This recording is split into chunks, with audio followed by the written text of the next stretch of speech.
You're listening to Safety Corner, powered by TCL and S1. For workers, by workers. Online and in-person health and safety programs and training available in 10 plus languages. Reach out to them at www.mys1.ca and DM them at my_S1 for more information. Bon dia, Manny. Bon dia, Philip. What's going on, bro? I know. Another day, another Saturday. We should do one of these shows like late night, like probably just before the crack of dawn, maybe at like 11:45 or something. Let it cross over to the next day. PM? Yeah, PM. 11? I don't know why, but maybe just to change it up because we always do everything every morning. Man, but we got to get the day started. I'm usually in bed by 10 o'clock. It's nice being old, eh? It's overtime for me, man. 11 o'clock. It's nice being Get old. out of here. You want and to shoot passed out too, huh? You want to shoot out at 5 in the morning? I'm down. No. not? Oh, it's true. Yeah, we could do it earlier in the morning, but yeah, I haven't seen midnight in a long time. I barely made it through New Year's. I made it, but I barely. I did too. Actually, I had a great New Year's. What are we talking about today? All right. Today on tap, we have the Safety Summit. So this week, the Ontario General Contractors Association, OGCA, put on a safety summit. And what was a safety summit? It was like a conference, but for its members. And basically, all the health and safety professionals from those employers attended this safety summit. And it was a great... Annually? Or is this the first one? I'm not sure. It's the first one I ever been to. And it was a great event. How many people were there? I'll say there was over 150 people there. 100, 150, give or take. Yeah. Yeah, no, it was really good. That's a good turnout. Okay. A lot of safety people. There was a lot of safety people, and there was a presentation by the Ministry of Labor on stats, and we have some of the stats here for the show today. In terms of fatalities, critical injuries, over the course of the last 10 years. Well, 2013, I think, to 2023. We'll double check. I got the stats up here. But it was really great for the Ministry of Labor to do this presentation. It was a CPO office that did the presentation on the stats. And then basically all the safety professionals got split up into different groups. With like a networking kind of thing? Well, they split up into 3 different groups. And basically what happened was members of each group or each table, I guess, had different roles. So from the perspective of the worker, from the perspective of the employer, from the perspective of the supervisor. And depending on the issues, then everyone was kind of speaking from that perspective. That's nice to see. That's a lot of proactivity going on there. Well, yeah. And it was a great chance for everybody to kind of voice their concerns or the challenges that they're having with, within their sector. One thing to note here, though, is that a majority of the clients or the members that were there, they come from the top 20% of the employers in our province in construction, right? So all the bigger companies. And companies at that level have more, I won't say unique challenges because they have a lot of similarities with the challenges of the bottom 20% or the bottom 60, 80%. But it was really good to hear different perspectives. And, are they aware of the bottom? Do they acknowledge the bottom? I think after that safety summit, after that presentation, or after the whole thing, I think more people became aware of some of the issues. So I was there, and Kevin from Cobalt Safety was there. Yeah, I saw your post. You had a picture with Kevin there, which was great. Yeah. And, we got a chance to ask a lot of questions and bring up a lot of points. And I apologize if we stole the mic there a bit. Sometimes we get a little ahead of ourselves in terms of safety. But there was a lot of good questions and a lot of points that were made by all around the table. And I think it was a great takeaway. So it was a productive get together. Really, yeah, that's what it was, right? So some of the takeaways from the group, some of the issues that they were discussing, some of the challenges that they're facing, a lot has to do with worker responsibilities, duties and responsibilities of workers, making good choices, critical thinking, common sense. How do you teach that? How do we get the workers to participate more in health and safety? So there's a lot of different conversations regarding worker responsibilities. Did they say that the workers are getting better regarding their responsibilities in the last 10 years? I think it depends on the scenario. It depends on the construction project, depending on which way you're looking at it. If I'm looking at it from the perspective of, workers that are new to this country that don't speak English, they're going to face different challenges than workers that have been in this industry for 20 years and have already worked on these major projects and stuff like that. I think a lot of it, the way it was being explained and discussed, I think a lot of it had to do with just critical thinking and common sense, man. You know how they say common sense isn't that common these days. I was just about to say something like that, right? Okay. All right. So it's good. Workers' responsibilities. And keep in mind from the perspective of workers, workers are facing a lot of pressures from a lot of different angles these days, whether it's economically, whether it's security in terms of their position and their jobs and money and stress and family. And, it's very easy for workers to be distracted at work and push safety down. Yeah. It happens. Yeah, I think the workforce right now is walking on eggshells, to be honest with you. Yeah, I agree with you totally. Right? 100%. So it's really tricky. And I think a lot of these safety challenges that we're seeing now, we've been seeing the last few months, and what we're going to be seeing going forward, just because of everything that's happening in our industry, we're going to be faced with more unique challenges or issues that haven't been around for the last 20 years. I'd say so. All of a sudden now we're facing things. It's like... Okay. Subcontractor safety. So this is always a challenge no matter what level it's at, right? A majority of the players that were at this safety summit, a majority of them are constructors. They hire a variety of subcontractors, and sometimes you hire a sub, and then that sub hires another sub, sub of a sub of a sub. Yeah. And when you start getting into that area of a sub of a sub of a sub, you start getting into who's doing what paperwork, what are the responsibilities, who's overseeing this, who's verifying that. Passing the buck? It becomes a bit of a merry-go-round there in terms of passing the buck. Okay. Right? But the buck and responsibilities and liabilities. Liability, we all share. Responsibilities, we all share. It's whether or not, that they're pulling their weight when it comes to safety, right? So, there are a lot of challenges across the board, no matter which level you're at in dealing with subcontractor safety. And then another big one that came up was language barriers. Has it always been there? Of course. It's always been there, But now it's a variety of languages, because back in the day, it would have been maybe 3 or 4 languages. Sure. Dictating the whole market, right? The majority of the people back in the day, and when I say back in the day, 60s, 70s, 80s. Well, you can even European languages. You can even go further back. The building of the CN Rail in Canada, and the majority of that was Asians, the Chinese. Yep.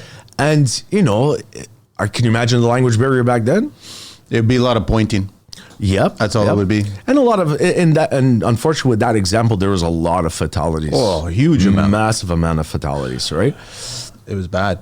Oh yeah, they did that thing. They would send guys in with dynamite. That whole thing would blow up, and they'd have another 10 guys ready to go in. It's crazy. But today we have similar challenges, language barriers, right? Oh yeah, no, language barriers. I think is probably definitely in the top 3 challenges, that every employer is facing right now. Is it not like, I want to play stupid for a second. Can we not create safety education like IKEA does with their manuals? Multiple languages? Well, there's no language at all. Well, it's imagery. Yeah, images are pictograms and pictures and videos and stuff like that. Can we not do safety that way? Well, listen, it definitely helps. It definitely helps. No, it definitely helps. I find with our system and with our clients that are using our system, we do have we do have a good percentage that are illegal workers and non-English speaking workers, just because of the nature of our system. I find that the training that we create for our clients, I find that the more pictures it has and the more videos it has, the better it is for the worker to understand. They can connect with it. Yeah. I know plenty of people that come to this country and learned English based off of YouTube.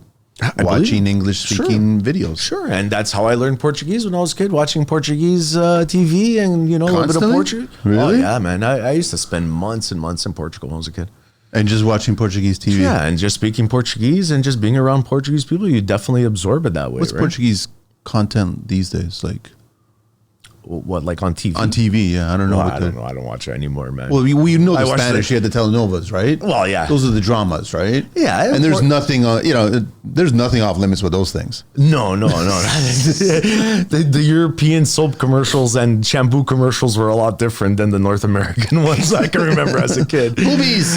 I know. It's different. I get it. Yeah. Okay, so language is still an issue. I get it. Language is definitely is still an issue. I think it's becoming a bigger issue every day that goes by. Yeah. Right. And then we're dealing with illegal workers and the rights of those workers. And right? the abuse of illegal workers. Yeah. Right. Every worker in this province, no matter your status, has rights. Right. And those rights apply to you. And the Ministry of Labor is tasked with protecting the rights of the workers and enforcing the act and the regulations. Let me ask you a question, because our lovely government just announced they're going to fast track illegal construction workers. 6,000 of them. 6,000 illegal workers. Is this a good thing or workers. bad thing? I think it's a great thing. Okay. I think the timing is off. Yeah. Right. Listen, if I'm just speaking as a worker, I'm speaking as someone that has had family that come from overseas and illegals, and I think hard workers is what this country needs, no matter which sector. And if you're 100%. A hard worker and you've been putting in your time and your hours and risking your life working for these shady employers and jumping in the back of pickup trucks, and you're getting an opportunity now to become a citizen, I think that's amazing. I respect those people. People that come here, don't work, collect checks, stay at home, watch TV all day, and eventually leave the country. Right now, there's loans being given out. Oh yeah, and listen, I know. I don't even understand the criteria. Like, how did they find these 6,000 workers? They must have been in the process because already. Maybe it's not like the government went to Tim Hortons and picked 6,000 workers. But also, what percentage of 6,000 would that? Like, what's the percentage? Meaning what? Like, how many of the actual illegal workers that are out there compared to? So if there's, I don't know, 100,000 and they're giving 6% at that point, and I think this we don't know. I think this was 6,000 in Canada. I don't know if it was just Ontario. Oh no, this is Canada. This was federally. This was federally. It was the federal minister. Announced. Yeah. Yes. So this would all have of been national, Canada. All of Canada, which I guess would be the majority BC and Ontario. Those are the two big hubs right now. Maybe they split it up evenly between all provinces. Who knows? I mean, right? I agree with you. It's a good thing if they. Yeah, but you're right. How do they find them? And there has to be a criteria. Yeah. Number one. Number two, they must be in the process. Their name has to be in the system because, again, they didn't just go pick up random 6,000 illegals somewhere. Yeah. Right. And I think it's a great thing, but the timing's off. People, associations should have been done years ago. Years ago, because we've always had illegal workers. Right. And, at times I'll say in Ontario, there must have been at least 50,000 illegal workers, if not more. For sure. Right. Across all the sectors. I'll say more. Yeah. The last 10 years has not been about proactive. It's not even, I would even say reactive. Sometimes I think it's play active. Yeah. Sometimes we're just in the river going down the rapids with no paddle. Right. So anyways, illegal workers, rights of those workers, how are they being protected? How are they being enforced? It's challenges, man. But this is human rights stuff, man. This is, you start getting into human rights abuses, and the UN called it last year. They came up with a whole report on Ontario and Canada and human rights, and specifically. Oh yeah, wow. The way our system is set up is it allows for the exploitation. I don't think anybody's looking towards Canada as a leadership of anything. No, we have no leadership. This place is a zoo. Okay. Enforcement. So that's a big issue, but enforcement from two perspectives. A, from the perspective of the Ministry of Labor and the lack of enforcement from the Ministry of Labor. Nobody wants the job. I think nobody wants the job. I think. But does the government have the money to pay the people that want the job? They definitely need a raise. Right. And, I know it's a government worker, but I think with government workers, all the frontline staff are the ones deserving of raises. And, not the management that sit and make meetings. They're the ones that are always getting it. Apparently they are. And bonuses and perks. Yeah. Listen, Ministry of Labor is like Twitter. You know, In what respect? you can fire 50% of the people working there, and that place would probably even run better. Oh, that's very true. But not the frontline staff, It's true. right? I'm talking about managers and directors, Yeah. and people that. And I get it. We need managers. We need directors. But I think Ministry of Labor right now is very top heavy. But that's just speaking as an employer and someone that operates a business in this province. Employer internal responsibility system. And so enforcement, just so we have enforcement from the perspective of the Ministry of Labor, being on projects, addressing these worker rights issues and health and safety and contraventions. But we also have enforcement internally as part of the internal responsibility system. And there was one lady that was at this summit, and she made some excellent points when it comes down to internal responsibility system and employers and constructors policing themselves, right? Enforcing. Yeah, but Yeah. it's sometimes like the internal responsibility system, IRS is what it's called, the acronym in safety.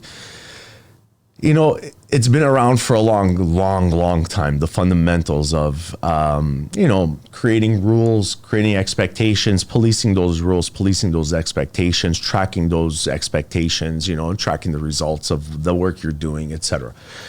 So, there was a lot of valid points, a lot of excellent points that was made at this summit. And to be honest with you, this whole thing was very refreshing to me. Right? Usually you go to these safety things. What was your thought process when you got first invited to it and you were going to come to it? What were you thinking it was going to be like? Honestly, I Or didn't, you didn't have any expectations. Okay. If I go to something and I don't like it, I just get up and leave. But you were there the whole evening? I was there the whole time. I was actually probably one of the last guys to leave, man. I ended up sticking around. So there was value there. Huge. For me, there was, right? Okay. And I think some of the value too was, again, us putting things on the radar that maybe other people don't see. And it's very easy when you're a safety professional working for a company that's a 7, an 8, a 9, for you to just kind of put things on cruise control and see your bubble, your own little world, right? And I think, with me and Kevin there, we talked about the challenges that face the entire system. And it was interesting too, because they did the stats, and we'll get into the stats next, but who do you think which sector of construction, before I flip the slide here, which sector of construction do you think had the most fatalities in stats? Fatalities and critical injuries? Oh, it's low rise. Yeah, it's low-rise residential. Because low-rise residential is not policed the same way that high-rise residential is. That's it. That's the bottom line. And that's the cause and effect, in my opinion. I think so. I think so. Well, there's a couple other contributing factors. And we got to keep in mind, too, that, and I think safety has switched in the last few years. A lot of these associations and stuff like that, yes, they talk about a variety of issues, but a majority of their clients, their events, their this, their that, are all focused on the 20%. The top 20, the top 25%. These are the players. These are the ones that are sending people to our training centers. These are the ones. But do they have a mindset that we're the ones that are actually dictating how much construction gets done in Canada? Do they have this mindset that we're the first string? Listen, we're the all-stars. I don't know. I know I can see that them having that mindset. It's possible, right? But one thing's for sure: the areas where we operate in, some of my clients and people we have on the system and stuff like that. Some of these, they haven't even heard of the Ministry of Labor. They don't know who the Ministry of Labor is. Really? Yeah, man. And some people choose not to know, right? Ignorance is bliss. But some people are just. It doesn't faze them. Some of these employers, they operate under the radar, and that's where they're happy to operate, right? And I think some of these associations, well, it's not I think, I know, some of these associations do not penetrate that bottom 25%. I'll even say the bottom 50%, right? Some of these, it's difficult, There's some people that do not want government intervention. There's some employers that do not want oversight. I'm one of them. I am too. But government doesn't belong in construction. But the enforcement does. The enforcement does, but I don't consider, construction enforcement. Yeah. I rather see a construction person leading the way on enforcement of construction personnel. Well, yeah, enforcement is always... I don't want someone who read a book about safety. Yeah, you want someone that has experience from the trades. Yes. 100%. Whether it's high rise, low rise, industrial, whatever it is. Yeah. I don't care. But I don't want somebody who read a book, studied it in post. I want someone who's one of us. One of us. One. I'm What just movie is saying that from? because I'm sure that you went in there when you were an inspector. You understood where they were coming from, Yeah. so that contributed to your thought process on investigations. 100%. 100%. It definitely helps you put in the mindset of that worker or that employer if you have tons of experience in the different sectors, right? Yeah, listen, I value my experience, and I think it should be that if you're going to be an enforcement officer, you should be coming from the trades and the tools. Yeah, it definitely helps. Right, but that's not to say that just because you took a course and you 2-year program that you can't be an excellent inspector. But you'd want to surround yourself with people with more experience. Yes. Right? You want to have a sounding board. And even as an inspector at the Ministry of Labor, I had certain things that I was really good at, and then certain things where I would call other inspectors that have different experience or more experience in those in that area, and I would call them and ask them questions, man. Would you want a pilot flying a plane that you're on that has aced their simulator pilot's test every single time, or would you want a pilot who's actually landed a few planes in real life and taken off a few planes in real life? That's what I mean. Listen, there is a minimum criteria, I'm guessing, to fly a plane. I know, right? but I'm just saying. I think right now we have a lot of people that are simulating construction. Is my point. Yes. Simulation of construction. Yes. Listen, man, the best thing that I can say here is that the Ministry of Labor definitely needs to pull their socks up and but just take some of the money that's being laundered somewhere else and actually use it for Ministry of Labor. But then it starts solving problems, man. And you know how it goes. Once you start solving problems, then then there's no more money for it. But that means you start solving problems? Yeah. But that's the objective, to solve problems. You'd like to think so, but this is the government. They work upside down. Wow. So you can't solve problems. Well, listen, what happens if they solved homelessness? How much money would they save? Listen, Doge all the way around the place, we man. need it. We totally need it here. What's with the MILTSD? That's the new, well, not the new, but that's the acronym for the Ministry of Labor. What does it stand for? Ministry MILTSD? MILTSD? Ministry of Immigration, Labor, Training, Standards, something or other. I don't know. I bet you there's a whole think tank marketing PR firm that comes up with this shit. And safety acronyms, it's insane. And the worst is that they keep on switching. Then don't for the same switch. Take the lead from automakers, man. You don't keep on switching your badge. You establish it. You get it in there and you establish it. Listen, but you know what happens is the government comes in and goes, we need to include these guys. So that's another letter attached to our acronym. I don't know, man.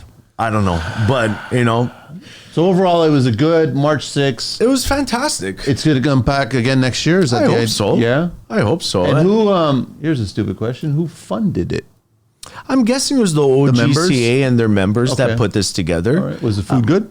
Food was delicious. Okay, it was a Peter and Paul's thing, man. Really? Yeah. Open bar or no? No. That would make no sense. I bet you a lot of more free-flowing conversation would have happened if it was open bar. That's true. Sometimes, Give me the mic. Give me the mic. You just hear that feedback. All right.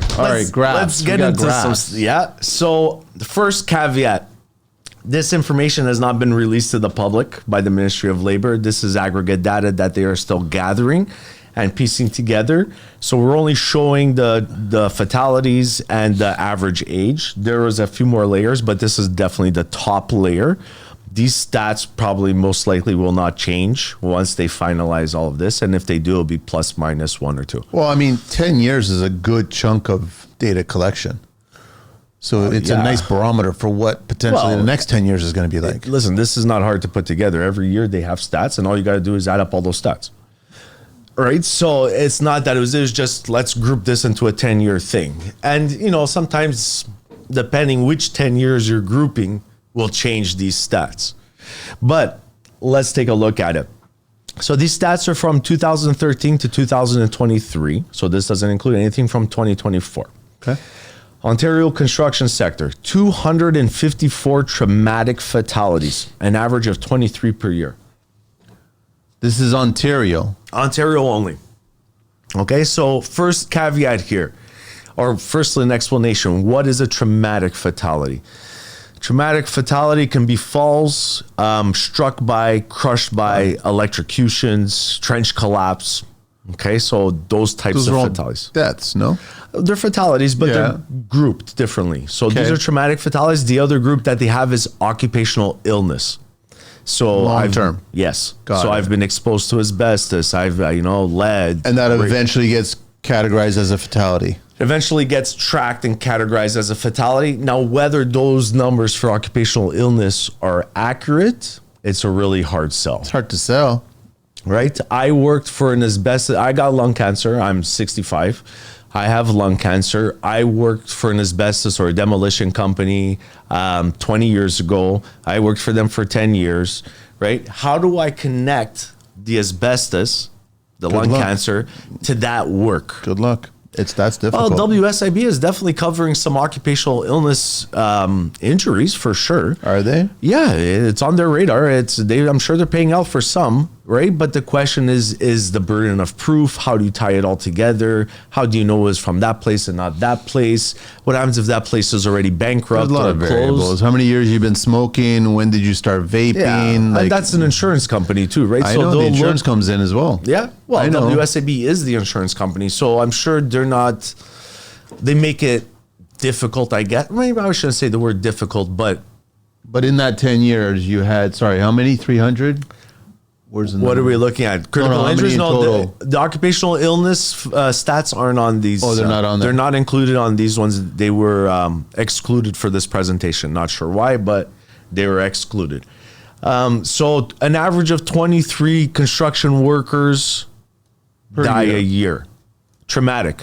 If you count the occupational illness, I'll guesstimate the average of occupational illness is probably in the area of 200 workers per year. So pretty much the same amount as deaths. No. Traumatic fatalities, 23 per year, and then occupational illness, 200. Oh, 200 per year. I thought you meant 200 over the 10 year. No, really that much, eh? I'm saying, again, guesstimate. Yeah, of course, because they're not putting it there. They'll put it out, though. Sooner or later, it'll come out. But yeah, that's my guesstimate, an average of 200. And then that's in line with what I think it is, because there's 98.5% are men, 1.5 are women. Yeah, so they also split the traumatic fatalities based on gender. Yeah. And 98.5% men and 1.5% women. Has it been going up? It went down 1 year. I think the average has been going up. The average has been going up. By the looks of this graph. What's or really relatively, 20 to 25. It's always within there. What's really scary is that this is all under the age of 35. Yeah. So young workers. Yeah. So the average age of workers at time of death, according to this data, is less than 35 years old. It makes up the majority of the segment. Man. Again, that's when you're in your prime, right? So the old guys have learned how to not die. Well, no, they got some big numbers too. They're 24%. Yeah, 55 and up. They're still up there. Right? 24. This is over the 10-year period. The average age of worker fatalities, 24% for ages 55 and up. And then first place is 34% for 35 and down. And then, are you putting on the glasses? Yeah, it's too fucking small. That's why. Manny needs manual zoom. I'm just paying attention to 2013 to 2015. So you've got, that's the one that stands, 2016 to 2018 is the one that stands out. Yeah, that's when you saw the older guys increase. Yeah. And then the next group below, so 55 plus was the most, 45 to 54 was the least, 35 to 44 was medium, and then less than 35 was the second most. Yeah. But again, so what happened that year? Those 2 years there, who knows, man? It's just sometimes that's the way you get sliced. I don't know. Well, that has got no preference on age, man. I'm just trying to figure out. But again, this comes down to maybe this comes down to like young workers, for example, always have a higher risk of injury and fatality, and a lot of people can try to guess or infer why. Right, you're new at the job, you're younger, you take more risks. You'll do riskier things. I would say also you're distracted. I think guys are on their devices and something happens. It's getting really bad. You know what's getting really out of control with workers on gambling, man. Gambling? Yeah. What do you mean, on the site? What do you mean, online gambling? Yeah. Online gambling. Yeah, man. Does that include crypto? I don't know. Online gambling? Yeah, it's trying to hit payday on while they're working? Really? Yeah. Online gambling, man. But anyways, side note. No. Okay, but that makes sense, right? I'm just trying to figure out why. Yeah, because there's a target now on the younger workers. But what is the reason? I can see distraction. I can see lack of understanding. I think it's more risk. Right? Risk. They take the risk. They're I think it's not fully understanding your rights and responsibilities. I think it's also go do this. Don't question. Yeah, listen, you're more gun-ho when you're younger, man. I did a lot of stupid things when I was a kid. You want to prove yourself and get advancements. I get it. Yeah, and then you become older and you become wiser and you've already made some mistakes and you've already had a few near misses and then your risk appetite and your risk level goes down. You keep on pushing. I get it. You keep pushing, but you'll think twice. And this is, again, a guesstimate, right? But, the psychology of safety and understanding why certain groups face more challenges or have these higher stats. It's very important to understand the whys. No, you have to. I think so, right? Well, that's part of the whole investigation process. Well, listen, sometimes you can understand the whys, or sometimes the whys just not readily available. But when you start looking at aggregate data like this, you definitely start raising some of these questions. And why is definitely a big question here for age. Yeah, I would be, if I was studying this, if I was the government paying attention to this and I was being paid a salary to review this and understand lots this. Lots of ifs there. 10 years study, all this information, I'd be looking at the numbers going, okay, why? What happened? Let's try to cause and effect, figure out why this is going on here and what was done to make the following year better, improved. Yeah. What did we do differently? Yeah, no, self-reflection is key to ensuring that our health and safety system is operating and addressing these issues. Right. But, criticals is scary. Yeah. So criticals, this is big, man. So over that 10-year period, we'd had 4,262 critical injuries. Holy, so that's an average of 387 per year. I'd like to note, though, critical injuries just means almost a fatality.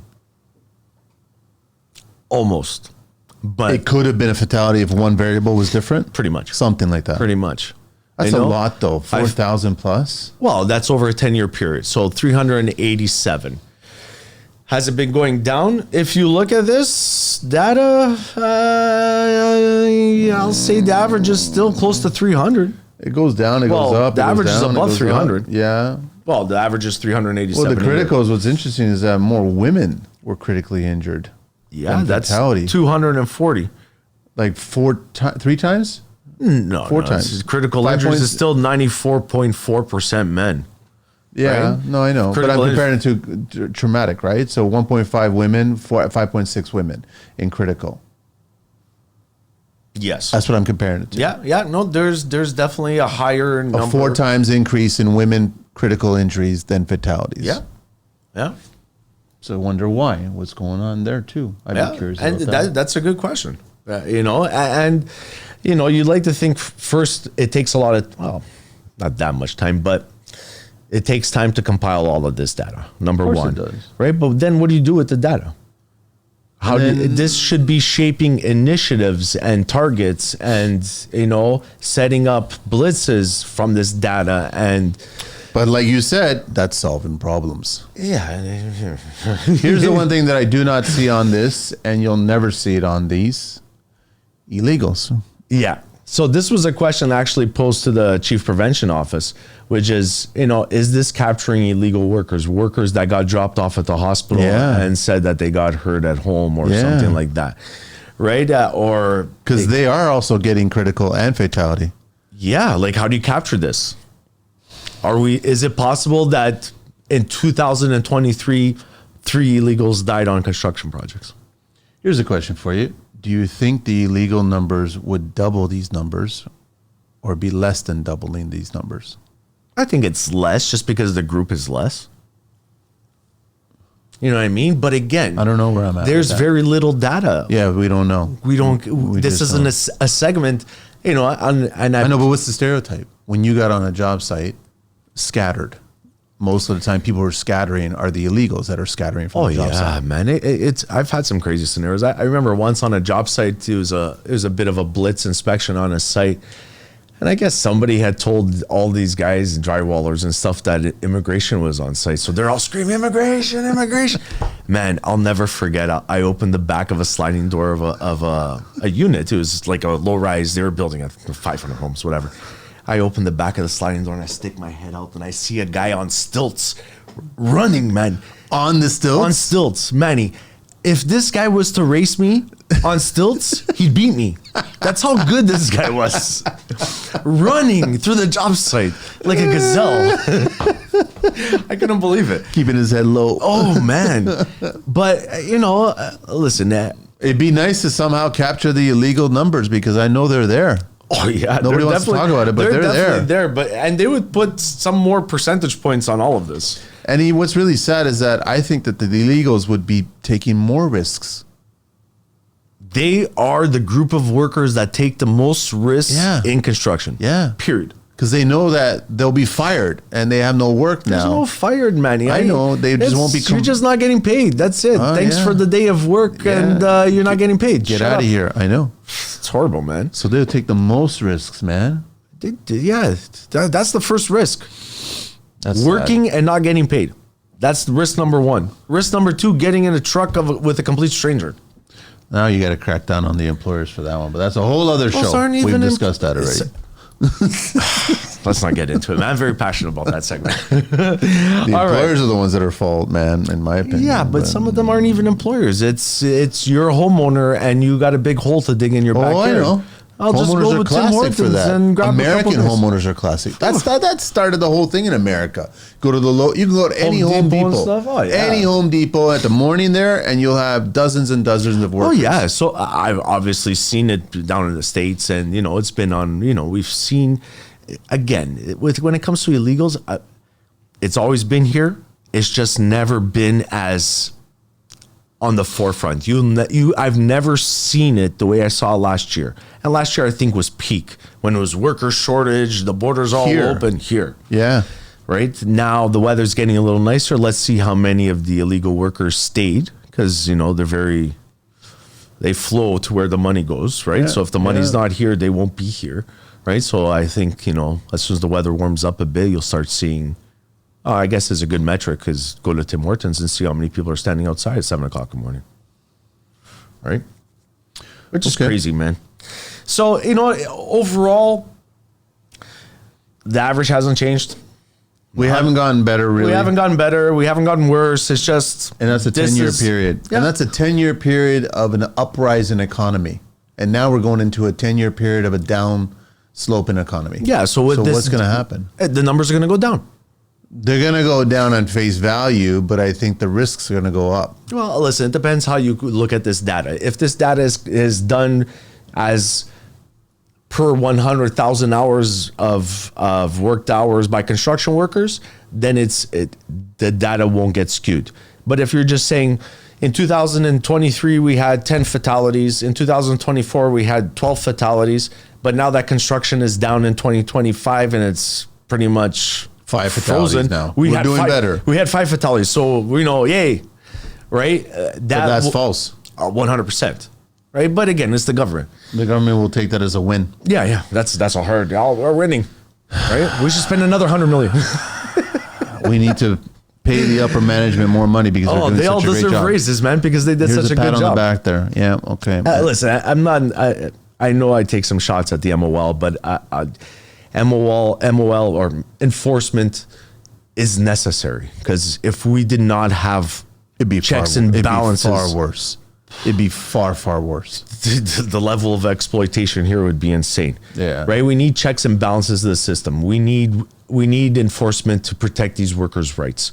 We need enforcement to ensure that the act and the regulations are being followed. Yep. You know, if the cat's away, the mice come out and play. That works in every enforcement agency. If the police weren't out and they showed no presence and people were doing things and getting caught and going in and getting released on bail the next day, what would happen? Wait a minute. That's what's currently going on. Holy shit, it is, man. You're right. So people are committing crimes. They're like getting watching arrested. RoboCop If they get caught. 24/7. Omnicorp. Holy cow. But yeah, you need enforcement, man. And, it's just, you need targeted enforcement. Just to have, a machine gun to try to kill a fly is not going to work. I think we actually need an internal affairs for every government office. A third-party impartial governing body that investigates their own. Oh, wait a minute. We do have that, but they're not doing anything. Listen. On some levels. I don't know. I know that, when you're dealing with guns and the threat of killing people and stuff like that, then yeah, internal affairs makes a sense. Or what was it called? The SIU? Here we have it. Yeah. Right? That makes total sense, right? Because a lot of crazy things happen to police officers and stuff. But for the Ministry of Labor, no, I'm sure they can police themselves. Listen, I enjoyed working at the Ministry of Labor. I think it was one of my best jobs, if not the best. And, we had a lot of freedom as inspectors, but I did my work. No, I'd be talking about policing the upper management, not policing the inspectors. Oh, no, it's a waste of time. Just fire half of them. Boom. Just Twitter exit. That's it. Boom. No questions asked. Twitter exit. What did you name me the 5 things you've done last week? Yeah. What did you accomplish? I had today? a meeting to discuss the last meeting and schedule the next meeting. How was the golf game? It was good. Yeah. It was great. All right. Listen. Okay. There's people holding positions at the Ministry of Labor that don't even know how to hold a hammer. All right. So what's this? We always talk about languages and challenges that employers face, and I think we're very fortunate to be well positioned with our system, with our clients, in terms of addressing some of these challenges, especially languages and stuff like that came up. Me personally, with my system and why we built it had a lot to do with the Metron case and the languages, and we wanted to offer a system that really starts tackling some of these challenges. So one of our clients, and we've worked with them for a long time, this client has over 100 workers. They're part of the SOCI program. They have a nice 500-page health and safety policy and program, and their biggest hazards deal with falls and stuff like that. Do you want to name the employer? Or no, it's whatever. Okay, it's just because we're still in the initial stage, but you can see it there. It's Triumph. Oh, okay. And shout out to Triumph and Mario and all of his teams over there, and Ken and Toons and all of his teams over there, and everyone's doing an excellent job. And we're fortunate enough to work with these teams to tackle some of these language issues. And so what we did was we took the biggest hazards that they have and the biggest challenges is falls as a roofing company, right? And they do a variety of work with a variety of clients, from TTC to City of Toronto to schools to, they do a lot of work. And that being said, they have a lot of challenges when it comes to falls and different systems they use. Yes, these workers all trained at working at heights, but a majority of the working at heights courses is in English, right? Their health and safety program is in English. Right? And I'll say close to 40, if not over, are workers that have English as a second language. Right? So how is this information? So 1/3 of the workforce? No, of these guys, yeah. 1/3? I'll say a little bit higher, but yeah. Okay. I'll say, yeah. It's not even in, I know I've asked this, it's not even in French, the Ministry of Labor. It's not even in French. They don't offer that. This isn't the government, right? This is an employer's internal health and safety policy and program. This is an employer's, but in terms of working at heights, do they offer in French? I'm sure they do. Yeah, it's English and French, right? Yeah, I'm sure they do, right? All right. Point is, we need more languages. Again, it's tricky to address this issue because just in Toronto, we speak 120, 180, 150? It's definitely over 100 languages spoken, right? And in construction is usually the most diverse group. Yeah. Right, in any sector in this province, right? So languages is always a massive challenge, and what we do is we build custom training and due diligence and, safety talks and inspections and all of that nice stuff that goes along with your safety system. But with this client and with this group, we really wanted to tackle the workers understanding the regs, the workers understanding the procedures, the hazards, the controls, the anchor systems, a lot of it. And so we built it. And this is available in 10 languages. And so with our system, we took the 10 most spoken languages in construction, and we built it. And in this training pack, and we build a lot of custom stuff, but we wanted to showcase some of the things that we do for our clients, right? And they're working. It benefits them. Oh yeah. Listen, with some of the training packs we've done and some of the things we've customized for some of our clients previously, not this one, but previously, or with other clients, we have workers coming up to me in Spanish and Portuguese and like, Phill, thank you, man. No one's ever taught this. No one's ever communicated. I didn't even know that that's what it was called. Like, people are just, they're really thankful, which is nice, and for me, that's great. Right. Because now you're getting the information to the people that understand it, right? Well, we're increasing the employer's ability to communicate. That's what we're doing. That's huge. Right. And we're increasing the worker's ability to understand. Without communication and understanding all of this safety stuff, like, this is a lot, man. They're going to run into risks not understanding the situation. Well, of course. And then you're going to have a critical, or you're going to have a death. Well, you like to think that better communication and better worker understanding of procedures or sector specific issues or, contraventions and how to avoid them and controls, you'd like to think so. I've seen it with my other clients. I've seen it with other workers where, we have one client where 50% of the workers are illegals. The other 50% also don't speak English. They're illegals, but they're Portuguese and Spanish. Okay. And, they've been our client for maybe 2 years. And when we jumped in, they were on a scale of 1 to 10, maybe a 1. Ooh. Okay. And I'll say right now, they're probably operating at a 7, give or take. But that process to get there, it takes a really long time. It takes... But the languages had a lot to say with that? I think the languages sped up the process. And you got to keep this in mind from a safety company or a safety individual. It's very easy, like we've mentioned before. I come fresh out of school. I get hired by company A, which is operating at a 7 and an 8, and I'm dealing with the challenges that company has a 7 and 8. If you really want to test yourself as a health and safety professional, you go work for a client that has a 1. Yeah. That's where you build your experience. That's where you face the challenges. That's where you grow as a safety professional if you're able to crack that nut. Mm-hmm. Right? So, listen, I'm glad we built the system. It's coming in really handy in these last few years. Our clients love it. And away we go. So let me show you kind of what it is. So this is designed specifically for Triumph. This has not been deployed yet. Yeah. In the next few weeks, we will be deploying it and training it. For example, so how this is going to get sliced out is basically myself and the safety team are going to train all these workers in English. Okay, so I'll be up on the screen with with our system. Yeah. Training everyone in English, but on their phones or on their tablets or on their whatever. They're reading it. They're reading it in their language, right? And so they can follow along with the screen. But again, there's really, Portuguese. So you're teaching, wow. We'll teach it in English. You can do that. Yeah, because listen, I only speak a few languages, right? I know, but then when they log in and they're everything is in their language. That's pretty cool. And I'm not talking about just the training pack. I'm talking about the entire system. Everything is in their language. Wow. Right. So we have Spanish workers doing fall protection inspections in Spanish.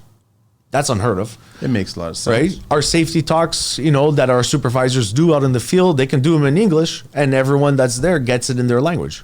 So we have some clients that have Russians, Ukrainians, Tagalog.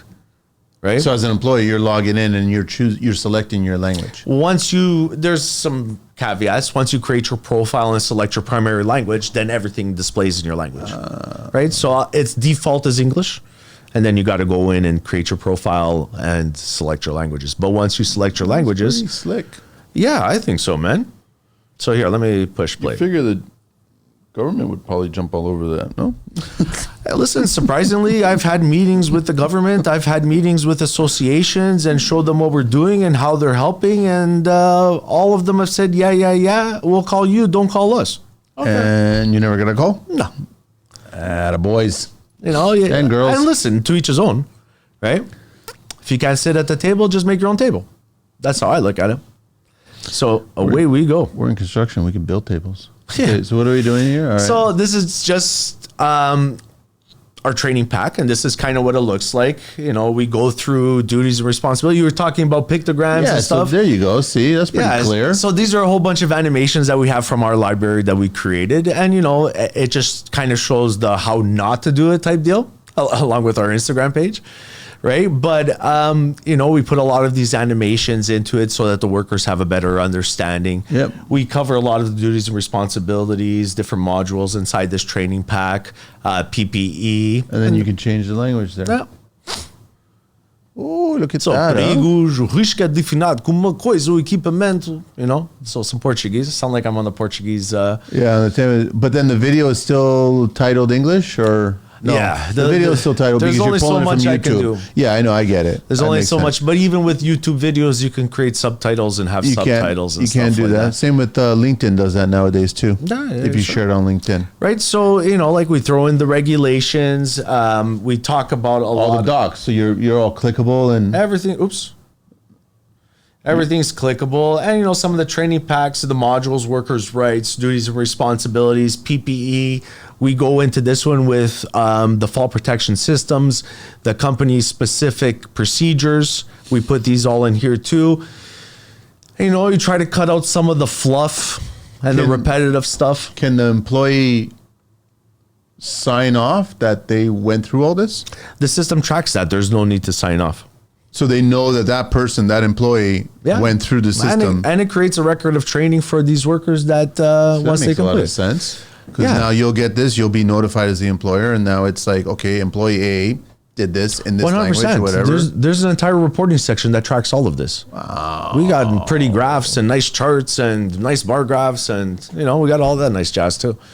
That's pretty cool. Yeah, listen, it's nice to be on Instagram and stuff and see everyone's project spotlights, and you know, but from a safety professional, like how do I do project spotlights, you know? Yeah. But we're fortunate enough to have built this system. We're fortunate enough to have some really great clients, and we're fortunate enough to be tackling some of these challenges.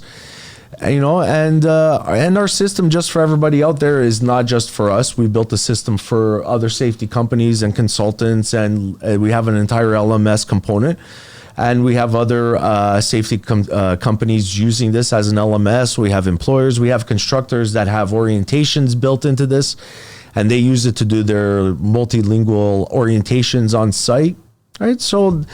It's a Swiss Army knife, which is nice. Have you, outside of construction?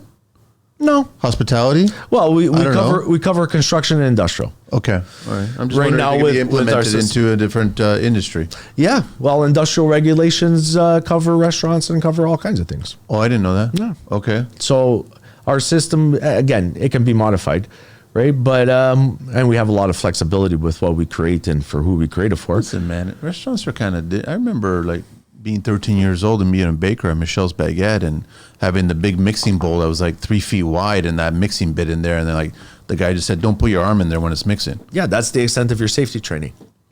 That was it. That was it. Don't put your arm inside there. Don't stick your fingers where you wouldn't stick your, you know. But yeah, look, even I think the one that comes to my mind first is what was it, Fiera Foods? What did they? Have you ever heard? I've heard. Oh my what did they God, do? man! They've had like 3 or 4 fatalities in the last 5 years or 6 years or some crazy shit like that. It's like people get their hair stuck in a machine. Yeah, no, they've had a lot of. It's pretty dangerous because the machines are very similar to construction machines, right? I don't know about similar to construction machines, but one thing's for sure. Hazard-wise, I mean. Oh yeah, no, struck by, crushed by, and pinch and pulls and hand stuck, clothing yeah, stuck. it's all kinds of ways. Yeah, okay. Right, whenever you're working with machine equipment. But again, just to kind of sum it all up, the Safety Summit was amazing. Thank you to the OGCA. And thank you to Jen, who invited me also. And it was nice meeting a whole bunch of people I haven't seen in a while. And it was great to see everybody throw in their 2 cents, which is exactly what the safety system in Ontario needs. More input from people that are on the front lines, you know, and some of the challenges they face. Hopefully something comes out of it. And, you know, we got a lot of work to do when it comes to stats. stats aren't really changing, right? So that kind of sucks, especially, you know, a lot of great initiatives and millions of dollars, and I don't know. So I guess nobody really does an extra amount of work unless the stats dramatically increase. I don't know. If they stay kind of averaging. Listen, you know what? WSAB has a term. It's called acceptable loss. Why do they even have that categorized? Because they're an insurance company. Acceptable loss. And that's how you get a Luigi. I don't know about that, but it is an insurance term. And these things are all calculated, and we're all numbers and stats and data. Oh, I know that. All makers are like that. The reality is in certain sectors, this is an acceptable loss, I guess. Right? Just like the military. But wouldn't the objective be like zero? Wouldn't it be nice to see one year we had zero? For us to have zero, we'd probably have to have zero construction. You know, I think there'd be an increase in DIY construction deaths. Who knows, man? You know, you'd like to see these go to zero, but the reality is they'll most likely never go to zero, just because construction is what, the first or the second largest sector. Again, not speaking now, I'm just saying historically.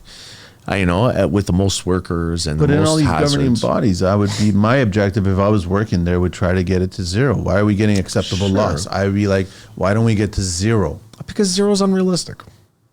It's unrealistic. Like the 4-minute mile was unrealistic. It was like everything's unrealistic until you actually achieve it. Wouldn't you want to be the country that actually, we've had 0 deaths in construction this year. It would be... That'd be a huge milestone. Massive milestone. I just don't see it being realistic. But if you're being paid so much money to govern these organizations and come up with all these acronyms, then come up with a zero. Just keep in mind, Manny, we can't, you can't police people's actions. Yes, you can go... It's ironic, you're policing the people who do the work sections. I know, but Manny, I'm an inspector. I go to your site. I go maybe once every 2 weeks. That's kind of the minimum. So you got 10 days there that you're not there. And that's if an inspector shows up at the site. And I'm not talking about the current environment now. I'm talking about 20 years ago, 15 years ago, where you would have your area, right? Let's say my area was North Brampton. I know all the big projects. I know where all the small projects are. And my job was to wake up in the morning and hit as many projects as I can and be home by 5 o'clock. Right? And there's only so much time in the day. There's only so much time. There's only so much work. I'm over here and I was on that site last week, but 2 weeks later they have a critical. See, right? Sometimes I already got the marketing campaign for zero. I already designed it. But they've already done those. If we achieve 0 criticals, I don't need to add another 0 to payouts in legal courses. Lawsuits. We achieve 0 lawsuits? Here? No. Remember, I always want to add a 0. Oh, for the fatalities. For the fatality and amounts and stuff, yeah. Right? So if we achieve 0 here, I don't need to add a 0 here. That's the marketing campaign. It benefits everybody. Then you got corporations that are running big construction that don't have to worry about sitting at a table going, what do you mean I got to pay out $200,000? Well, no, Manny's involved in this one, so it's $2 million, right? So if you would have got 0, we wouldn't have this conversation about me adding a 0. Man, if you were a judge, I feel like you'd be grabbing that gavel and whipping it at people, man. Right from the top bench. Boom. I'd be like having a little swig, and I'd be like, let me make my decision after I have a few drinks. Oh, man. But, just going back to these stats and data, one things that was mentioned by the CPO office, and, a good percentage of these, I didn't put the slide up, but I have the slide. A good percentage, I'll say, I think it was 80 or 88% of these fatalities and criticals are happening in low-rise, man. I know. I'm not disagreeing with you. Low-rise is the Wild Wild West. I get it. I understand it. But this has been on inspectors' radars for 20 years. We know that the low rise was the Wild Wild West, man. Right? Trying to figure out how do we change that. Manny, it's caring, man. The Ministry of Labor has to care about these stats. And they can show how they care by hiring more inspectors, paying them a salary that they deserve, and letting them go out there, training them well, which is apparently a very difficult task these days for the Ministry of Labor. To train them? Yeah. Why? Because you got people that don't have the experience training people. That's what I went. Right? I know. I think, what is it right now? What did I hear last? That the inspectors that have been at the MOL for less than 5 years are the ones that are training the new inspectors that are coming in. And it could even be less than 5 years. It could be that they've only been there for 2 or 3 years. Oh, Yeah. the turnover's got to be madness, eh? Well, listen, they didn't do themselves any favors by firing 40 inspectors, right? So I don't know. There was Listen, there was issues going on with those 40, right? it's so they say. Issues. I don't know. They slice things different ways, then they show things different ways, and I don't know, man. You know what I do know? I wonder if people. Sorry, go ahead. What I do know is that enforcement is a major key to our system. We need checks and balances, and we need effective checks and But balances. what's more important, enforcement or education and implementing that education? I think it's a three-pronged approach with all of those, but enforcement still needs to take the lead. Because if you have the education, you implement it, and now you actually have it on the site. When you are visited by an inspector, you're checked and you're balanced. Technically, There's a lot of variety of factors that contribute to contraventions, right? Why did why did you guys forget to put the guardrail here? yeah. You know what I mean? Who removed the guardrail?